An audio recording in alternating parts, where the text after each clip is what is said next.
We're going to cross live now to the Munich Security Conference. The Ukrainian President Volodymyr Zelenskyy is about to address the hall.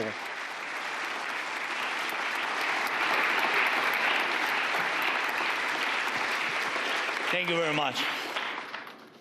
Thank you so much. Dear friends, thank you for your attention to Ukrainian people, and for supporting our independence and our Ukrainians. And I want to especially thank those who stand with us, not only in words or not only in emotions, not only in the hope for more security, but in real action, in real work, in concrete help, like Germany, like Mark, like Ursula, Antonio, Roberta, and all our friends from the United States and all our European friends. Thank you so much for all your support. Thank you.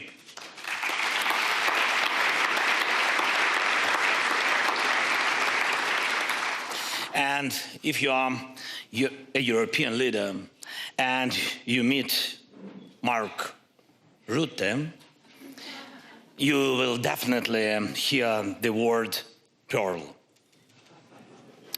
And not just once. And very serious things, really. He starts and ends every conversation with a call to support pearl. And he's right to do so. Thank you, Mark. Pearl is a program that allows us to buy Patriot missiles in the United States and other weapons that protect Ukrainians from Russian attacks, of course. Most of the air defense missiles that can stop Russian ballistic missiles come to us thanks to Pearl. And Pearl exists because of Europe, it's true. Europe is paying for our ability to stop ballistic attacks. Thanks everyone who helps us. Thank you.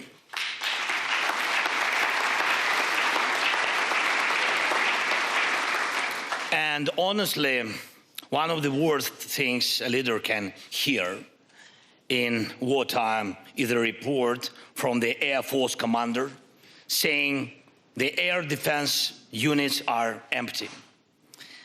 Empty, and they used the air missiles to stop Russian strikes, and there was no resupply, and intelligence says a new massive attack may come in a day or two. Sometimes we manage to deliver new missiles for our Patriots or NASAMS just before an attack, and sometimes at the very last moment. And I want to especially thank Germany, Norway, Netherlands for their strong leadership in Europe in giving us air defense systems. Thank you very much. These systems save our lives. And thanks to every European leader who invests in Pearl and in other joint defense programs. And I'm proud of our soldiers who repel Russian attacks and of our logistic teams who have kept this system working for 4 years. And I'm proud of our nation. And it is the courage and resilience of Ukrainians that make the defense, that make the difference. And our people deserve gratitude, they deserve respect. Thank you so much. 4 years of full-scale war. Today I want to show you what that really means. And I want you to ask yourselves, are you ready not only for the challenges that Russian aggression brings, the challenges of modern war, but also for the constant effort to convince the world to fight for support, to defend your country's interests every single day, as Ukraine must do. The world is built on interests, and you have to work tirelessly to align interests and help partners see what this brings. And when you see what is coming, we will be able to convince those in power to act preventively, to stop the evil before it destroys everything. right now you can see a visualization of one of Russia's attacks. Many of you were already here in Munich when this strike took place. Russia launched 24 ballistic missiles, one air-launched guided missile, and 200, can you imagine, 219 attack drones against our cities, Kyiv, Dnipro, Odessa. Just one attack, just one night. Our air defense used the missile that arrived from our partners just a few days earlier. They came on Sunday, it's true, and on Thursday night, the missiles were already protecting our skies. And that is just one night, but Russian attacks happen almost every night in Ukraine, and at least once a week, massive strikes. Still, Ukraine has endured 1,451 days of full-scale war, longer than anyone predicted. And I want you to understand the real scale of these attacks on Ukraine. As you can see, in just 1 month, this January, we had, you see it, we had to defend against 6,000 attack drones.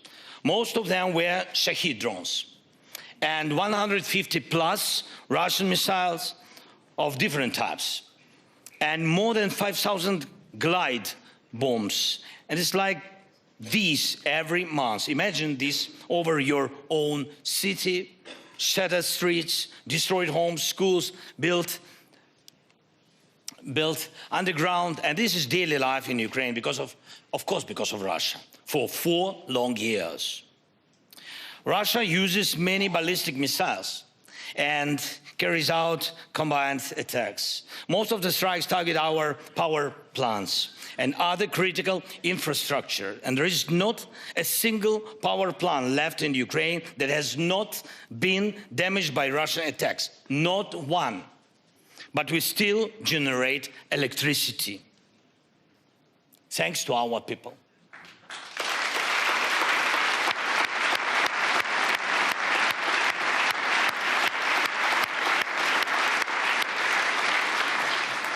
And we have kept our system running thanks to physical protection of the facilities and thanks to everyone who helps us with air defense. Just as important, Ukraine still has power because of our people, thousands of workers who serve millions. And when I see our energy workers, our repair crews, rescue teams, I see something that is often missing in politics. Through dedication, the ability to work at 100%, to act immediately in a real emergency, not in a month, not in a year or two, but they save lives here. They save lives now. All these years. And many politicians could learn and must, I think, must learn from ordinary rescuers, from ordinary repair crews, from ordinary electricians to act, how to act immediately. During this war, thank you. During this war, weapons evolve faster than political decisions meant to stop them. When the Iranian regime first gave Russia the Shahid drones, they were simple weapons. They could be shut down easily. Now the Shahid is different. It has a jet engine. It can fly at different altitudes. It can be guided by an operator in real time. And it can use Starlink to reach its target. It can even carry other drones, acting as the, how we say, mother drone for FPVs. War reveals forms of evil we did not expect. And the longer a war continues, the more resources the aggressor receives. The more dangerous the consequences becomes, the more dangerous the evolution of weapons and of war itself, and the evolution of Putin. And I remember how the full-scale war was seen in the first year. And we were told that support would continue, but not at the scale and speed needed for Ukraine to win. It's true, or for Russia to lose. And what did that mean? It meant time. The idea was that America could manage the pace of the war and the risk of escalation to reach a point where Russia would no longer be able to attack and Ukraine would agree not to return its occupied territories. Bob Woodward wrote about this approach of the previous US administration in his book, War. And he described how US Defense Secretary Lloyd Austin said, "We own the clock." And Austin had told Jake Sullivan numerous times, "We own the clock." And Woodward writes that Sullivan was constantly learning from him. And of course, we are grateful for all the supplies we received. But you saw how it was, how long we had to push, to be allowed to get stronger and stronger weapons. Months for HIMARS, months for tanks, years for aircraft. Everything took time. This did not make the situation easier for anyone, because in war, the war itself owns time. And it uses the time against people, of course. That is why not a single day, not a single opportunity to protect life can be wasted.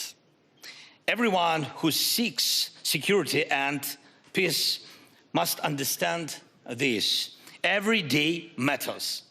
And I'm grateful to every American heart that was helping us no matter what. Thank you. Without you, Americans, Europeans, and everyone who stands with us, it would have been very, very difficult to hold on. Thank you very much.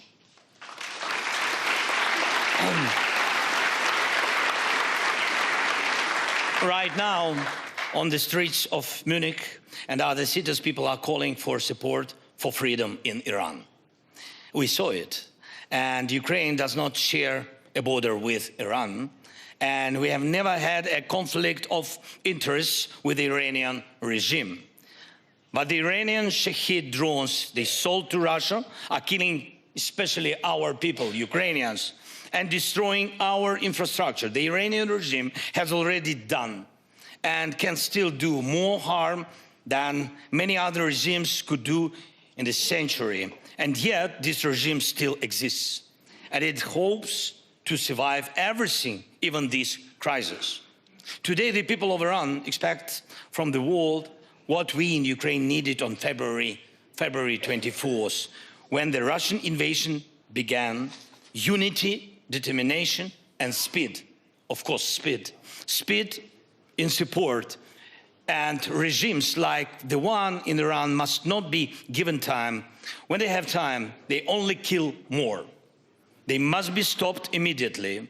And this is exactly what should have happened with the Ayatollah after all the wars his regime unleashed and all the lives it took. And with Putin as well, after the war in Georgia, after Syria, after 2014 and the occupation of Crimea. But even in these conditions, when we cannot know how long this war will last, we do everything to keep life going. And today, Ukraine has more experience than anyone in the world in defending against all types of drones. Every night we face fewer than 100 Shahed drones. Some nights there are 400 or even 500 attack drones. And Ukrainians shut down almost 90. Can you imagine? 90% of them. But still not 100. And we are doing everything to increase that rate. Among other tools, we use different types of interceptors. And what you see now are real videos of those interceptors, by the way.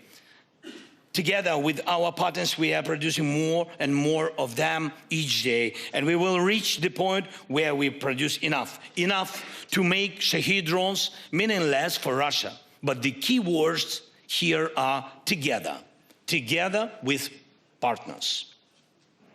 And there is no country in Europe that could rely only on its own technology and money to defend itself. In a full-scale war, no one would stand alone. That is why, while we invest in interceptors and protection, Russia invests in breaking unity between all of us. Our unity with you, unity in Europe, unity in the Euro-Atlantic community. They want to break it. Why? Because our unity is the best interceptor against Russia's aggressive plans. The best one. And we still have it.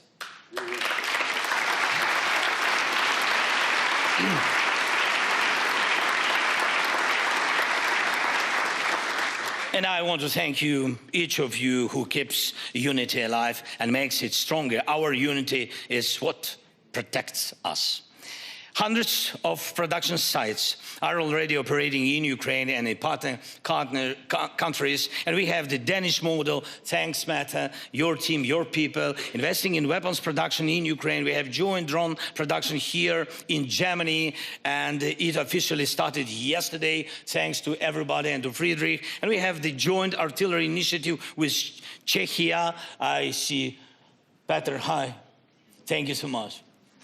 And we are doing a lot together with the Nordic countries, with the UK and France, Netherlands, Italy and Poland and United States, Canada and Turkey. There are important changes in Japan thanks to Prime Minister, government, and we all value that Japan stands with us in the coalition of the willings. And there are strong decisions from Europe, including 90 billion euros for 2 years for us. Thank you so much.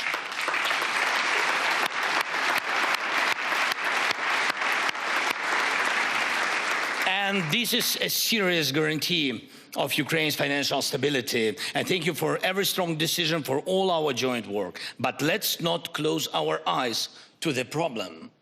And Russia still has accomplices, regimes like North Korea and companies across the globe, many of them from China, that bypass sanctions and provide components for Russian weapons, Russian missiles.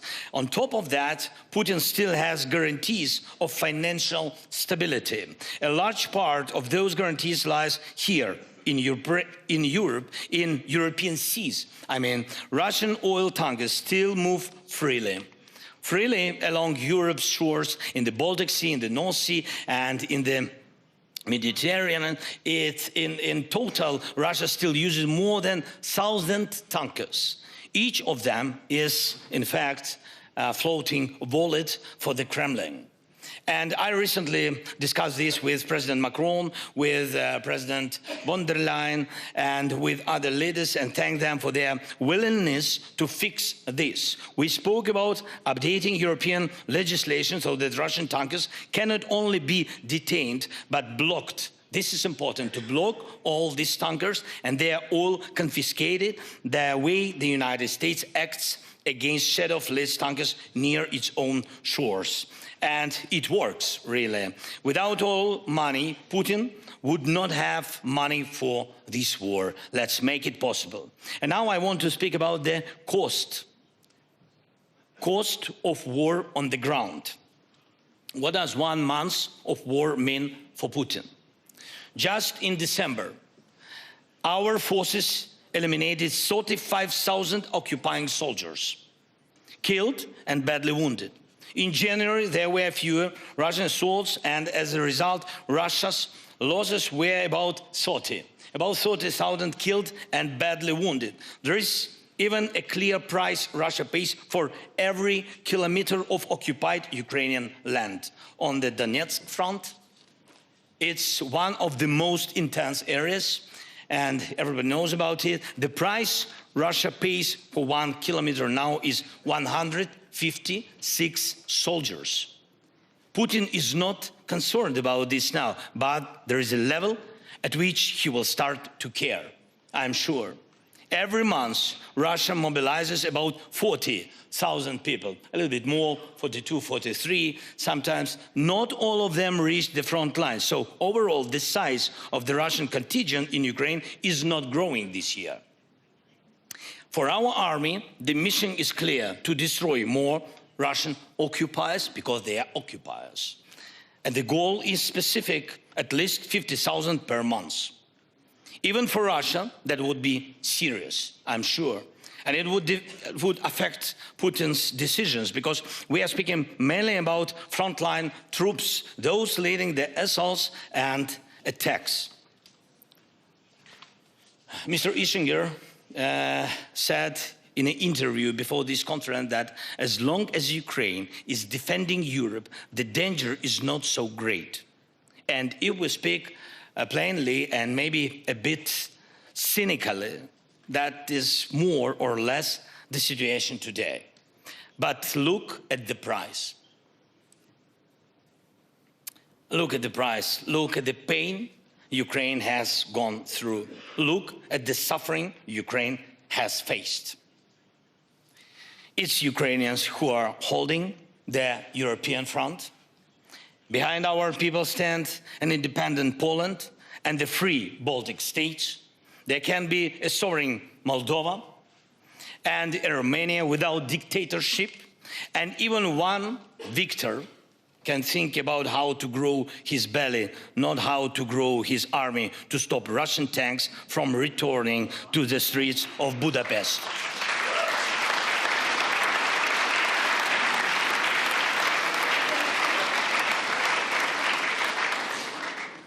But none of our people choose to be such heroes. Ukraine did not choose this war. And it's wrong to assume that this is a permanent arrangement that others can stay safe behind Ukraine backs forever. Ukrainians are people, not terminators. Our people are dying too. That is why we are doing everything to stop this war and to guarantee security. But the problem is this: Putin is no longer interested in anything else. Putin does not live like ordinary people. He doesn't walk the streets. You will not see him in a cafe. His grandchildren do not go to the normal kindergartens in their hometown. He cannot imagine life without power or after power. Normal things do not interest him. Putin consults more with Tsar Peter and Empress Catherine about territorial gains than with any living person about real life. Can you imagine Putin without war? Be honest. Right now, his focus is on Ukraine, and no one in Ukraine believes he will ever let our people go. But he will not let other European nations go either, because he cannot let go of the very idea of war. He may see himself as a Tsar, but in reality, he is a slave to war. And if he lives another 10 years, we can understand it can be. War can return or expand. That is why we say there must be real security guarantees for Ukraine and for Europe, strong security guarantees. And we know clearly what those guarantees must include. And we have strong agreements ready to sign with the United States and with Europe. We think that the agreement on security guarantees should come before any agreement to end the war. Those guarantees answer the main question: how long there will be no war again? And we hope President Trump hears us. We hope the Congress hears us. We hope American people hear us. And we are grateful for all the real help. Thank you.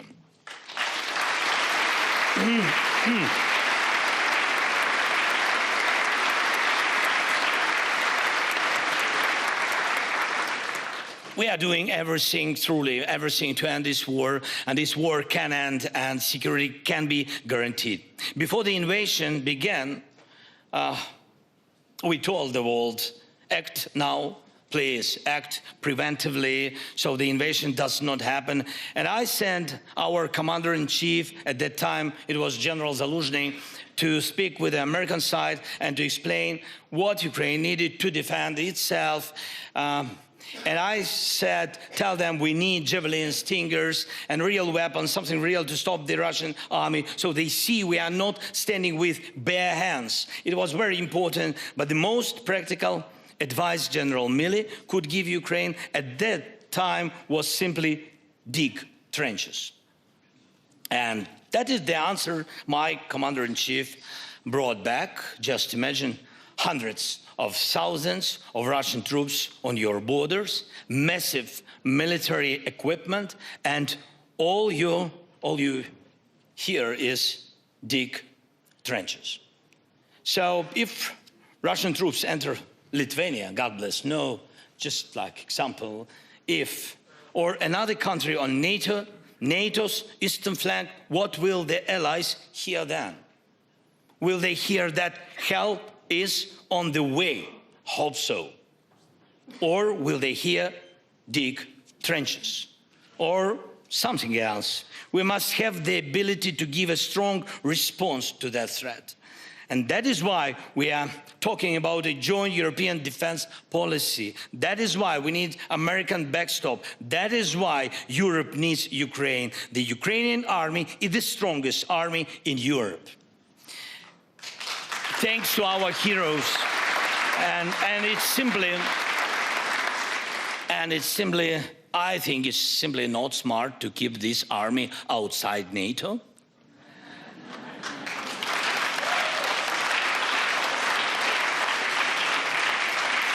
But at the very least, let that be your, friends, your decision, not Putin's decision, please.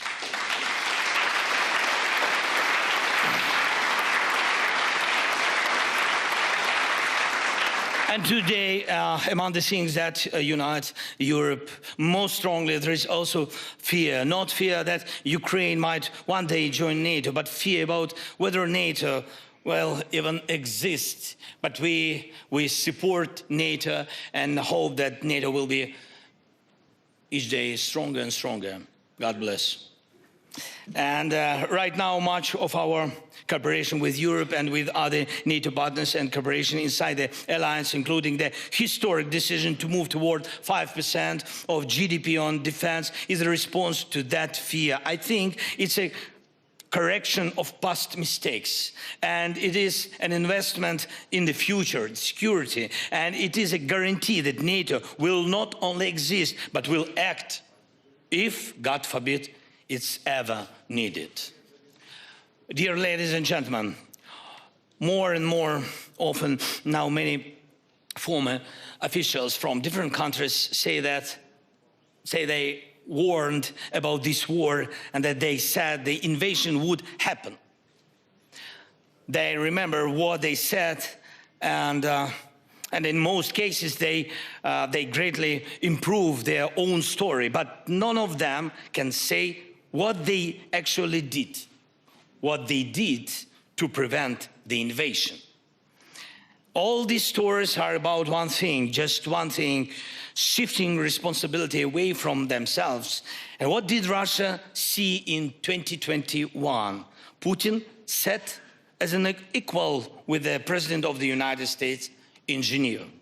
And he felt he could reshape Europe and the world at least. And there were no preventive sanctions against Russia, and there were no serious defense packages to show that we could stand up to Russia. Look now, our great guy, our athlete, Vladislav Grashkevich. And he was disqualified at the Olympics simply for the intention to wear a helmet showing the faces of athletes killed by Russia in this war. And he was disqualified for the intention. When in 2021 we clearly saw Putin's intent and asked for preventive sanctions to stop the invasion, we were told, first, there must be a crime, and only then can there be punishment. And Kamala Harris, I remember, said this, but with Russia, you cannot leave a single loophole. Russians can use to start a war. As they say in Russia, first get into the fight, and then we'll see what happens. That is how they do everything. That is how they start wars. And that is how they conduct negotiations, not to end the war, but to avoid ending it and just to buy time. As people now look back at the time before the Russian invasion, what will be said about this moment 4 years from now? And will some of today's powerful leaders look for ways to avoid responsibility and to justify themselves? There were different options before the invasion. There are options now. I think so. And when we say that Russia must not be rewarded for this war, we are saying the same thing we said before the invasion. Russia must not be given hope that it can get away with this crime. Everyone must respond already at the stage of intent, the intent to kill, the temptation to continue aggression. Please remember the moment when Russia began to take diplomacy most seriously during these 4 years. It was when our deep strikes against Russian oil refineries began to work and when everyone started talking about tomahawks. That shows exactly how to deal with Russia and what Russia actually hears. It hears strength. The stronger we are, the more realistic peace becomes. A lot of time now is spent on negotiations. We truly hope that the trilateral meetings next week will be serious, substantive, helpful for all of us. But honestly, sometimes it feels like the sides are talking about completely different things. The Russians often speak about some spirit of anchorage. And we can only guess what they really mean. The Americans often return to the topic of concessions. And too often those concessions are discussed in the context only of Ukraine, not Russia. Europe is practically not present at the table. It's a big mistake to my mind. And it is, I think we Ukrainians who are trying to bring Europe fully into the process so that Europe's interests and voice are taken into account. This is very important. And Ukraine keeps returning to one simple point. Peace can only be built on clear security guarantees. Where there is no clear security system, war always returns. Ukraine will do everything, truly everything, to make these negotiations successful.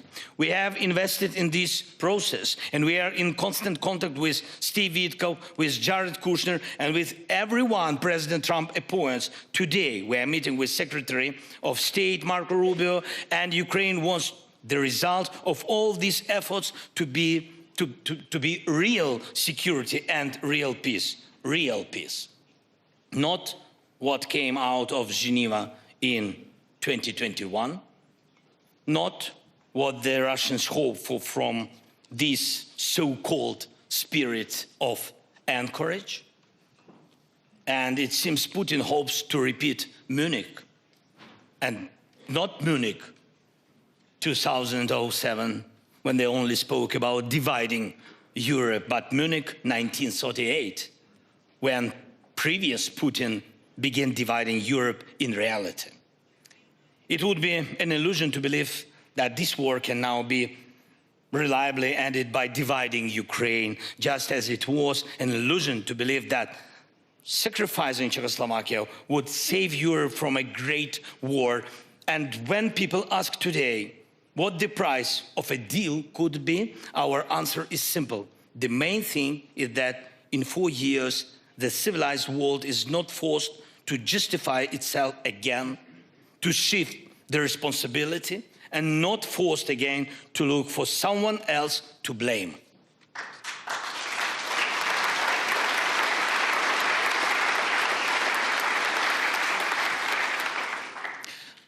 Dear friends, Ukraine is ready for a deal that brings real peace to us, to Ukraine, to Europe. And I'm confident that this war can be ended, and ended with dignity. This is the most important for us, with dignity. And we have given our partners everything we believe such a deal must include. And we are ready to invest in common security, everything we have learned while defending ourselves during these years of this war. And we can clearly answer most of the security questions that were raised at the conference yesterday and that will be raised today. And right now, as we work together to protect lives in Ukraine, we are building a new system, a new security, a new response architecture, new approaches to protect lives in any European country when needed. Our wall of drones is your wall of drones. Our expertise in drones is a part of your security.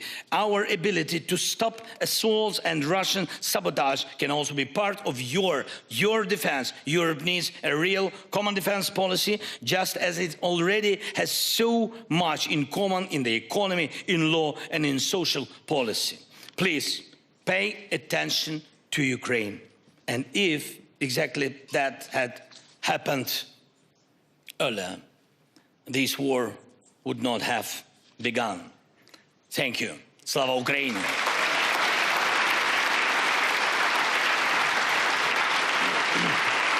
Thank you. Well, that concludes the address from the Ukrainian President Volodymyr Zelenskyy. This whole session being called the Coalition of the Able. He started his address notably with thanks. You'll remember that he was castigated for not being thankful enough when he visited the White House in 2025. He was thanking allies for support, specifically for air defense systems. He specifically thanked Germany, the Netherlands and Norway for their support in providing those. He talked about the onslaught of attack from Russian drones, 6,000 of them, which attacked Ukraine in the month of January alone. This panel conversation is going to continue. There's going to be Q&A. We are also going to hear from Mark Rutte as well. Just a little bit more summary on what we heard from President Zelenskyy while this Q&A session gets underway. He talked about his hopes as well, his hopes that NATO will continue to get stronger and stronger, saying that 5% expenditure is an investment in the future. He talked about the cost of the war for Putin in terms of lives on the front line, claiming that 156 Russian soldiers were losing their lives per square kilometre that they advanced into Ukraine. He took a swipe, interestingly, at Hungary's leader, Viktor Orban, saying that he was more preoccupied with growing his belly than he was in stopping Russian tanks from returning to the streets of Budapest. But again, underlined the importance of security guarantees which must be in place before any agreement to end the war. He said he hopes that President Trump hears us, that Congress hears us, and underlined his gratitude for real help. He said Ukraine is ready for a deal and confident that the war can come to an end with dignity. Let's have a listen to what is being said now. Also, we spoke yesterday with our Norway partners, Americans, and also with Germany, so we need also missiles for NASAMS and for IRIS-T systems. This is crucial. This is number one, what we need, missiles, and as quick as possible. I'm very thankful for possibility, Mark, for you, and thanks you, and not only Pearl, we're thankful for Rammstein. I think that it was positive. I will tell you successful when missiles will come to Ukraine. Yeah, so I hope that it will be successful, and it was very difficult, and Germany helped very much, and Minister Pistorius, I don't know where is he, I think he works, yes, and on this plan, hope so, yeah, to bring more missiles to us. So this is about energy.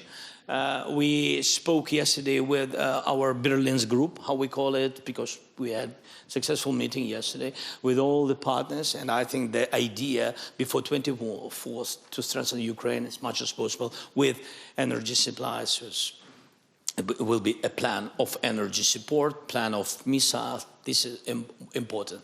Then it's Pearl. Mark is sitting here. Now, then I see Roberta, so we need membership in EU. you said wish list. And then membership in NATO? I understand. Yeah, okay. yeah. All right, let me ask... And we need security guarantees, yes. which been yes, voted in a second. Yeah. Secretary General, what can... Really, you only have one mic? What can President Zelenskyy and the Ukrainian people, and as he said, Europe, expect right now for the defense of that land and your land? What can they get right now? Can I, before I answer the question, just share with you two things I saw myself last week in Kiev. I was with a small team of colleagues from NATO. First of all, you saw one of the pictures here of the impact of 5 missiles taking out one of these huge heating plants. And we do not always realize in this part of Europe that when it comes to Kiev and the big cities, they are heated centrally. So what the Russians did with 5 missiles take out this heating plant, responsible for heating the homes of 250,000 people. That plant will be down at least for 2 months. That means that these people, and it was minus 25 degrees last week in Kiev during night and minus 15 degrees during day, that they are living in those conditions. When you speak with the people, they are telling me, hey, keep on supporting us. We will not give in. It only makes them almost stronger, despite the terrible difficulty they are facing. Then I was the next day in Chernihiv. And Chernihiv was occupied for 4 to 6 weeks, directly after February 22.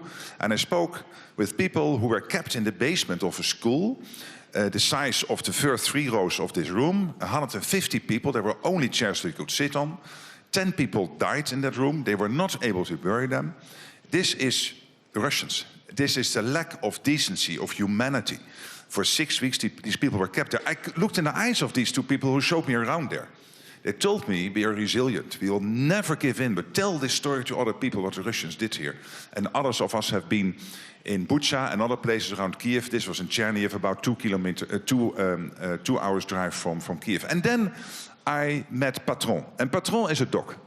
And the doc is responsible, and he is a sort of hero of Ukraine now, because he sniffs when people are taking rubble away and there is a risk of new explosions coming up. And he is excellent at this. And I agree with you. The untold story of this war is the heroes from the firefighters, from the ambulance services, from all these people. Of course, the soldiers. They're amazing. But sometimes we forget about the police and the firefighters and all the other civilian people who are helping to take out this rubble, etc. And this dog, I even looked the dog in the eye and he told me, we will never give in. What did you tell the dog that you were going to give Ukraine now? And here is the story. For Ukraine to stay strong in this fight, one, we have to realize the Russians are not winning this. As you said, they lost 65,000 people in December and in January. They are not winning this. They make very small gains in Donetsk and other places, so small that it's almost not relevant. But they lose all these people. If there is a dictator in Moscow willing to do that, we are really working with somebody who is willing to do that, to get so many of his own people killed in that war. We have to take that seriously. Because this is crazy behavior at every level. So what we need to do here in this room, in all our positions, the politicians and everybody who can influence this, is to make sure that these people who are staunch, who are defending themselves, who will never give up, that they have the offensive stuff they need, so that is all the missiles, etc., to hit whatever they need to hit in Russia, and of course the ammunition, but particularly also to take out the missiles coming into Ukraine. Because this is not hitting the front line. This is hitting the cities, the innocent civilians, the civilian infrastructure. Only to create chaos and panic so that the soldiers on the front line are thinking of their families back in Kiev, thinking, oh, maybe we should go back to Kiev because my family is now living in terrible conditions. This is the only reason to do that. And we have that. The US is still supplying massive amounts of this stuff into Ukraine. This is the Pearl program paid for by Canada and European allies. That will cost this year $15 billion, 12 billion euros. It's crucial that money is there. And then, of course, the Europeans and the Canadians doing all the bilateral stuff. And please use what SACEUR, the Supreme Allied Commander, has drawn up together with the Ukrainians, the list of stuff they need Don't give bilateral stuff outside that list, because it is nice. It gives you nice pictures and photographs in the newspapers.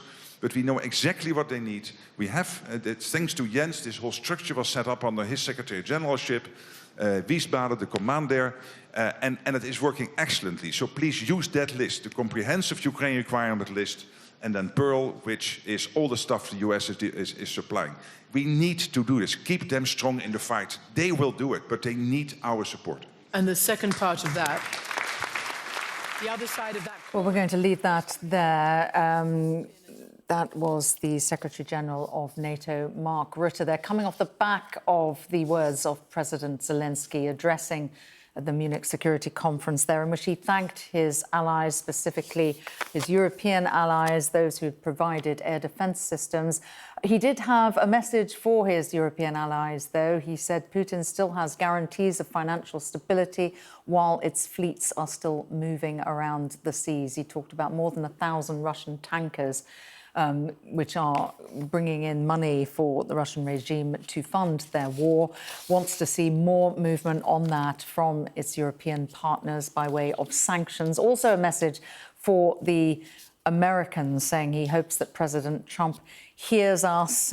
He underlined gratitude for help, but expressed some sort of nuanced position on the trilateral talks which are taking place in Geneva next week, saying that it often feels like there's an asymmetry between what the Americans are expecting from Ukraine in terms of concessions vis-à-vis what they expect from Russia. So it sounds like those talks still going ahead. But President Zelenskyy offering there a nuanced position on his hopes for their success. We will be keeping a close eye on what is happening at the Munich Security Conference as we move throughout the day. But that is a summary from what we heard from the Ukrainian president just a few moments ago.